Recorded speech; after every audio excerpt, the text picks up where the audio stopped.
Hi, I'm Ken Howard, and welcome to the Gay Therapy LA podcast. Today, I want to talk about finding Mr. Right in gay men's dating, the 6 lights theory. Now, let me explain. In my private practice as a psychotherapist who specializes in working with gay men and gay male couples for a long time, since 1992, I come to notice some consistent patterns in what drives conflict, either between long-term couples or a couple who recently met each other and they're trying to establish a relationship.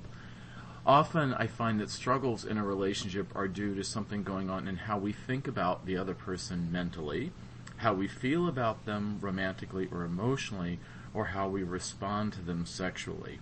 I call it the 6 lights theory, and it goes like this.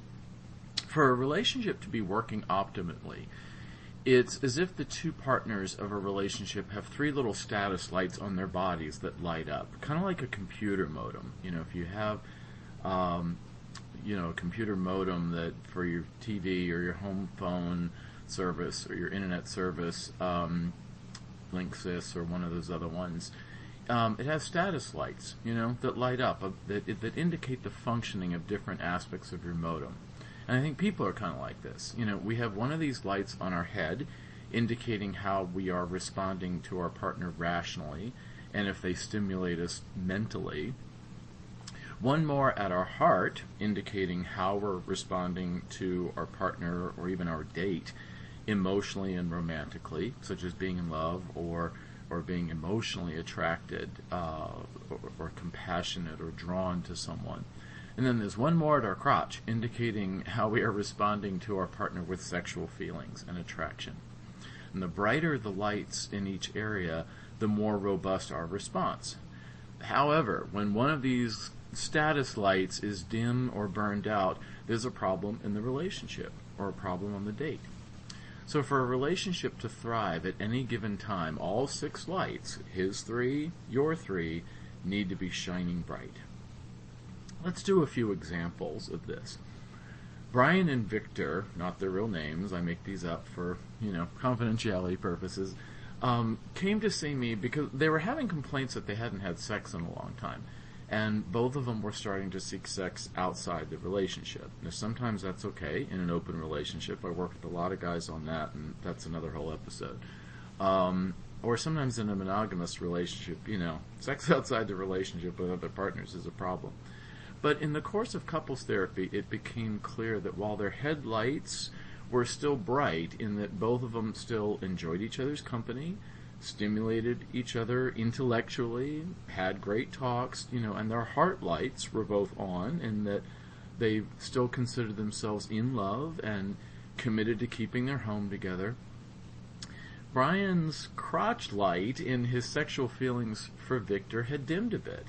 And Victor's crotch light had dimmed to almost being off for Brian. So upon exploration in couple sessions, it was revealed that Victor had lost some sexual interest in Brian because his body had changed over the years they were together. Brian had slowly gained a lot of weight due to a new job that kept him at the desk for long hours. He didn't have time for the gym or much of any exercise at all, so he thought. And his frame that was once lean and muscular that first attracted Victor was lost to this, sedentary lifestyle and too much work and too much, fast food on the go. And Brian's doctor had recommended a few changes in his routines that could have addressed this, getting up a little earlier, exercising after work. But Brian just kind of ignored this advice. Victor was too embarrassed to come out and say why he was avoiding sex with Brian, but since they had committed to be monogamous, eventually he had to be frank with Brian that Brian's weight gain bothered him. He committed to having sex with only Brian. He did not commit to celibacy. So finally Victor had to explain the reason for the infrequent sex. And once Brian heard this, he went on a simple diet and an exercise plan, not only out of consideration for Victor, but, for his own health too. And after some couples therapy focused on sexuality, because I do sex therapy too. Sex therapists for gay men are exceedingly rare, but I am one. But after some focus on sexuality in sessions, sex resumed, between Victor and Brian, and the lights were burning bright again. Another client example involved Christopher and his attempts at dating. The latest was with Chad, with whom he met online, and they went to meet for coffee. And during the coffee date, Christopher was fascinated with Chad's, sculpted body and this, movie star hunk jawline.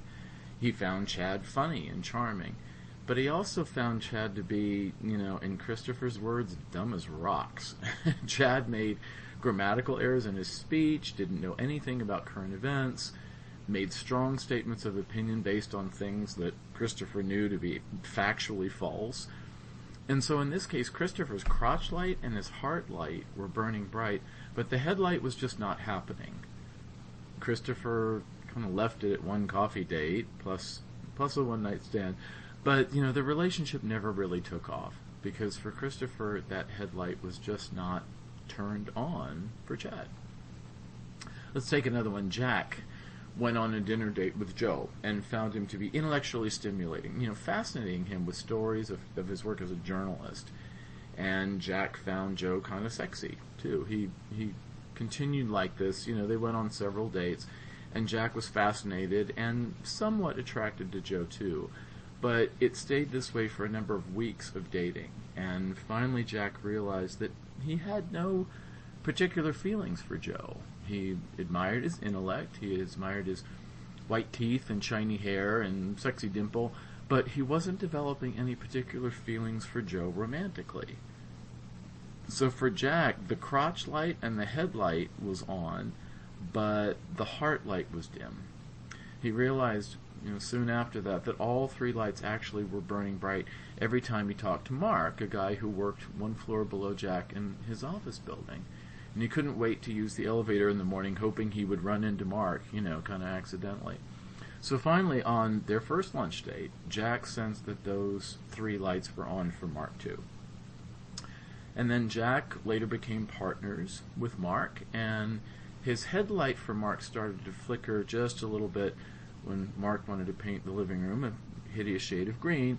And sometimes the lights can flicker a bit, just like on a modem, but sometimes they can remain strong. So let's talk about this. What's your situation? When you think of the relationship that you're in, or might be entering with a new partner, or a date you just had, or maybe even going out on a date soon, what's happening with your three lights? What do you believe is happening with your partner's lights? If you're in a relationship and it's having trouble, which of the 6 lights are dim or burned out? Knowing this might help you to identify the problems and create treatment goals for a working agenda that you can bring into couples therapy. And as the saying goes, identifying a problem is the first step toward fixing it. So, if you would like some help with this, I do couples therapy in my office in LA, near San Vicente and 6th, if you know LA, kind of in the mid-Wilshire area. Or if you're hearing this and you're nowhere near Southern California, but you might want some help, you and your partner can sit on the couch with a webcam in front of you, and we'll work somehow via webcam. There are a couple platforms and we consider that relationship coaching if you're outside of California. I'm always interested in your comments.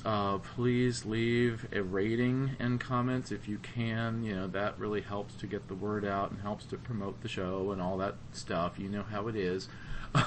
So I appreciate you doing that if you have the time at all. And I also appreciate, any comments or suggestions for future episodes. I'm also going to be doing some Facebook Live stuff soon, just at Gay Therapy LA. Imagine that.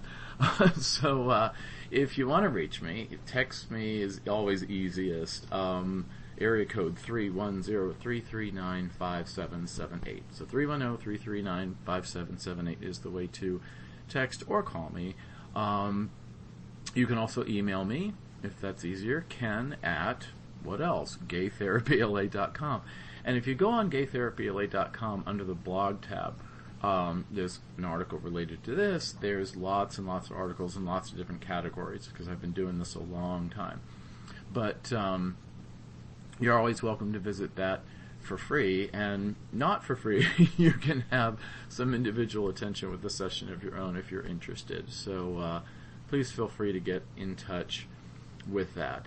And with that, thanks for listening. See you next time. Bye.